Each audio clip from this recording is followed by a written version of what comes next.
Hello friends. आज 16 मार्च को भारत निर्वाचन आयोग ने 18वीं लोकसभा चुनाव की घोषणा कर दी है और चुनाव की घोषणा होते ही आदर्श चुनाव आचार संहिता लागू हो जाती है। तो आज हम लोग डिस्कस करेंगे कि आदर्श चुनाव आचार संहिता होती क्या है, क्योंकि भारत एक लोकतांत्रिक देश है, दुनिया का सबसे बड़ा लोकतांत्रिक देश है और लोकतंत्र का मतलब ही होता है जनता के द्वारा चुनी हुई सरकार। तो ये जनता चुनाव कैसे निष्पक्ष रूप से, स्वतंत्र रूप से करे, इसकी जिम्मेदारी निर्वाचन आयोग की होती है। भारतीय संविधान के अनुच्छेद 324 में उल्लेखित किया गया है कि निर्वाचन आयोग 324 में उल्लेखित किया गया है कि संसद, राज्य की विधानमंडल, विधानमंडल में विधानसभा और विधान परिषद, राष्ट्रपति उपराष्ट्रपति के पदों का निर्वाचन की जो प्रक्रिया है, उसका जो संचालन है, जो निर्देशन है, जो नियंत्रण है, या इसकी पूरी जिम्मेदारी निर्वाचन आयोग की होगी। क्योंकि भारत का जो निर्वाचन आयोग है वो अखिल भारतीय स्तर का है। क्यों? क्योंकि राज्य सरकार और केंद्र सरकार दोनों के लिए वो एक समान है। हाँ, ये चीज अलग है कि भारत में जो पंचायती राज व्यवस्था की जो चुनाव है वो राज्य निर्वाचन आयोग के अधीन है, लेकिन अखिल भारतीय स्तर पर जो विधानसभा की चुनाव हो गई, विधान परिषद की, विधानमंडल की जो चुनाव हो गई, संसद का चुनाव हो गया, राष्ट्रपति का चुनाव हो गया, उपराष्ट्रपति का चुनाव, इन सभी चुनावों का निर्देशन, नियंत्रण और संचालन निर्वाचन आयोग के द्वारा किया जाता है। निर्वाचन आयोग जैसे ही चुनाव की तारीखों की घोषणा करती है, उसकी घोषणा करते ही आदर्श आचार चुनाव संहिता लागू हो जाती है। आदर्श चुनाव आचार संहिता होता क्या है? वास्तव में आदर्श चुनाव आचार संहिता क्या होती, इस पर हम लोग डिस्कस करेंगे। भारत एक बहुत बड़ा देश है और इस समय तो दुनिया की सबसे ज्यादा जनसंख्या भी भारत की हो गई है। इतनी बड़ी जनसंख्या में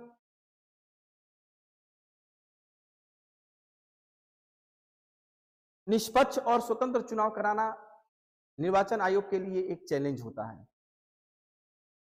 इस चुनाव को स्वतंत्र और निष्पक्ष रूप से संपन्न कराया जा सके, चुनाव को निष्पक्ष और स्वतंत्र रूप से संपन्न कराया जा सके, किसी प्रकार की कोई बाधा न आए, इसके लिए निर्वाचन आयोग ने एक नियमावली जारी करता है। उस नियमावली में राजनीतिक दलों के उम्मीदवारों, राजनीतिक दलों और सामान्य रूप से कुछ जनता के लिए भी उसमें नियम दिए रहते हैं, कुछ निर्देश दिए रहते हैं, जिस निर्देशों का पालन करना जरूरी होती है। अक्सर आप पहले सुना करते थे कि बाहुबल, धन बल, दबंगई करके, डरा कर, धमका कर चुनाव को प्रभावित किया जाता था। तो उन सभी को दूर करने के लिए, यानी बिल्कुल निडर और निष्पक्ष तरीके से हर एक नागरिक, हर एक मतदाता अपने मत का प्रयोग कर सके, अपने मताधिकार का प्रयोग कर सके, इसके लिए निर्वाचन आयोग ने समय समय पर, क्योंकि code of conduct, model code of conduct यानी आदर्श चुनाव आचार संहिता का संविधान में कोई विधिक पहलू नहीं है, लेकिन कुछ ऐसे कानून हैं जैसे अपने विवेकाधिकार, यानी चुनाव को संपन्न कराने के लिए समय समय पर कुछ संशोधन करके, क्योंकि सबसे पहले चुनाव आचार संहिता कब लागू होती है और कब समाप्त होता है। तो चुनाव आदर्श आचार संहिता जो होती है वो चुनाव की घोषणा के साथ ही प्रारंभ होती है और चुनाव संपन्न के बाद यानी परिणाम की घोषणा के साथ ही इसकी समाप्ति होती है। क्योंकि चुनाव आदर्श आचार संहिता पहली बार इन सेशन, निर्वाचन आयुक्त इसका प्रवर्तन, चुनाव आदर्श का प्रवर्तन चुनाव आयुक्त इन सेशन ने किया था। अब इस आचार संहिता में होता क्या है? खासतौर से अगर देखा जाए कि सरकारें, जिसकी सरकार होती है, प्रदेश सरकार हो, केंद्र सरकार हो, तो चुनाव को प्रभावित न कर सके, इसके लिए उनके लिए भी एक नियमावली है। जैसे आदर्श आचार संहिता लगते ही कुछ नियमावली है, उस नियमावली को सबको पालन करना होती है। विशेष तौर से अगर हम सरकार की बात करें तो आदर्श आचार संहिता लगते ही सरकार किसी भी प्रकार की लोक लुभावना वादे नहीं कर सकती, घोषणा नहीं कर सकती। जैसे कोई नई वैकेंसी नहीं आ सकती, जैसे कोई हम नया बजट पास नहीं कर सकते। इस तरह की जितने भी लोक लुभावनाएं चीजें हैं जिससे डायरेक्ट मतदान को प्रभावित करे ऐसी कोई घोषणा सरकार नहीं कर सकती। चुनाव के दौरान किसी भी सरकारी मशीनरी का प्रयोग सरकार अपनी राजनीतिक दल के लिए नहीं कर सकती। अक्सर देखने को मिलता है कि चुनाव के दौरान लोग चुनाव को जातीय आधार पे, धर्म के आधार पे, संप्रदाय के आधार पे और क्षेत्र के आधार पे भड़काने का प्रयास करते हैं, प्रभावित करने का प्रयास करते हैं। तो किसी भी उम्मीदवार द्वारा भड़काऊ भाषण नहीं हो सकता। जात के आधार पे, धर्म के आधार पे या फिर एक क्षेत्र के आधार पे वोट नहीं मांगा जा सकता। आप सिर्फ पूर्व में किए हुए राजनीतिक पार्टियों के द्वारा किया हुआ कार्यों का उनकी आलोचना कर सकते हैं, अपनी उपलब्धि बता सकते हैं, आपकी क्या योजना है ये बता सकते हैं। कभी हम जाति, धर्म और संप्रदाय और क्षेत्र के नाम पे वोट नहीं मांग सकते। यह आचार संहिता के अंतर्गत आता है। कभी कभी ऐसा होता है कि चुनाव के समय धन बल, बाहुबल का प्रयोग होता है, तो इसको भी नियंत्रित करने का काम आदर्श चुनाव आचार संहिता का। आप पैसे नहीं बांट सकते, किसी को डरा धमका नहीं सकते। खासतौर से चुनाव के समय आप दारू नहीं बांट सकते। कभी कभी होता है कि चुनाव के 48 घंटे पहले, चुनाव के एक दिन पहले मतदान को प्रभावित करने वाले जो बाहुबल हैं, जो धन बल हैं, वह शराब को बंटवारा करते हैं, शराब बांटते हैं। तो यह शराब आप नहीं बांट सकते। मतदान केंद्र पर सिर्फ निर्वाचन आयोग के द्वारा जारी किया हुआ पहचान पत्र, जिनको परमिशन दिया गया है, वही सिर्फ मतदान केंद्र पर जा सकते हैं। खासतौर से चुनाव के दौरान निर्वाचन आयोग एक पर्यवेक्षक की नियुक्ति करती है। उस पर्यवेक्षक को संपूर्ण राजनीतिक दल के लोग, जो भी राजनीतिक दल के लोग हैं जिनके पास कहीं कोई शिकायत है, कहीं कोई चुनाव प्रभावित हो रही है, तो उन शिकायतों को प्रभावित करने का कारण जो है, चुनाव में आए एक पर्यवेक्षक आते हैं। निर्वाचन आयोग एक पर्यवेक्षक नियुक्त करता है। सभी निर्वाचन क्षेत्रों में पर्यवेक्षक नियुक्त करते हैं। सभी निर्वाचन क्षेत्रों में एक पर्यवेक्षक नियुक्त करता है।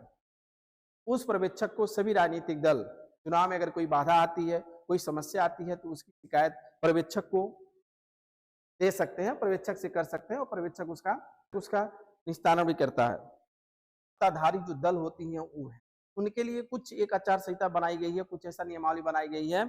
खासतौर से एमसीसी यानी मॉडल कोड ऑफ कंडक्ट 1979 के तहत कुछ रूल्स बनाया गया है। सत्ताधारी दलों के लिए MCC model code of conduct 1979 के द्वारा कुछ नियमावली बनाई गई है। उस नियम के तहत ऐसा नहीं है कि अगर कोई मंत्री किसी राजकीय कार्य के लिए, किसी आधिकारिक कार्य के लिए, अगर कोई मंत्री कोई आधिकारिक यात्रा किसी क्षेत्र में करता है, तो उस यात्रा को हम चुनाव से कभी जोड़ नहीं सकते। ऐसा नहीं है कि कोई मंत्री अगर आधिकारिक यात्रा के लिए किसी क्षेत्र में आ रहा है, किसी जिले में आ रहा है, तो वह चुनाव से संबंधित चीजों को अपने प्रॉफिट के लिए, अपने राजनीतिक पार्टी को लाभ दिलाने के लिए उसका नाम दे दे, यह नहीं कर सकता। दूसरा कि कभी कभी ऐसा होता है कि सत्ताधारी दल जो होते हैं वो अपने यहाँ के विश्राम स्थल जो होते हैं, जो अतिथि भवन होते हैं, जो सार्वजनिक प्लेस होते हैं, उस पे अधिकार कर लेते हैं।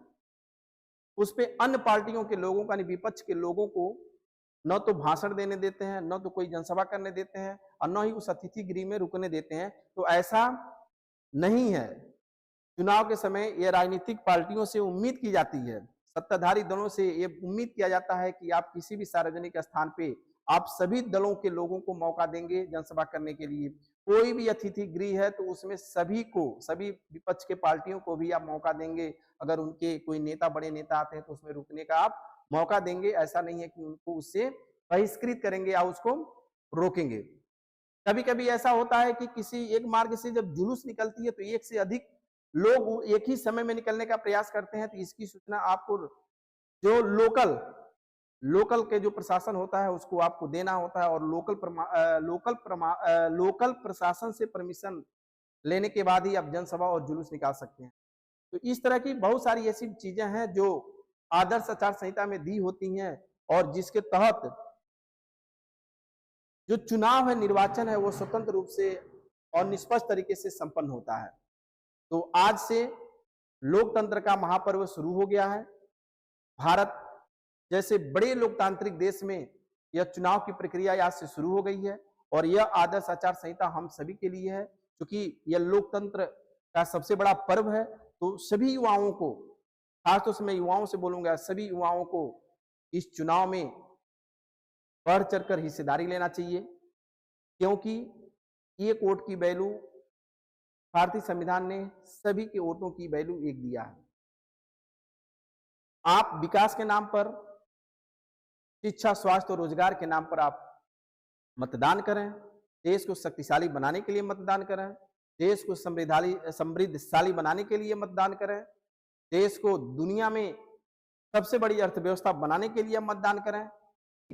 1 करोड़ से अधिक नए मतदाता बने हैं, उन सभी में है कि आप पहली बार मतदान करने जा रहे हैं, तो आप निश्चित तौर पे आप शिक्षा, स्वास्थ्य और रोजगार के मुद्दे पर आप वोट करेंगे, विकास के मुद्दे पर वोट करेंगे, देश को शक्तिशाली बनाने के लिए वोट करेंगे, देश को समृद्धशाली बनाने के लिए वोट करेंगे। तो आप सभी से निवेदन है कि इस लोकतंत्र के महापर्व में बढ़ चढ़ कर हिस्सा लें और चुनाव को निष्पक्ष और स्वतंत्रता पूर्वक, निर्भीक होकर, निष्पक्ष, स्वतंत्र और निर्भीक होकर मतदान करें और अपने भविष्य के लिए, देश के भविष्य के लिए, देश को शक्तिशाली बनाने के लिए आप मतदान अवश्य करें। आगे हम चर्चा करेंगे कि निर्वाचन आयोग है क्या, निर्वाचन आयोग की शक्तियां क्या हैं, निर्वाचन आयोग की उत्पत्ति कहां से होती है। क्योंकि कोड ऑफ कंडक्ट जो हम पढ़े, अगर इसकी बात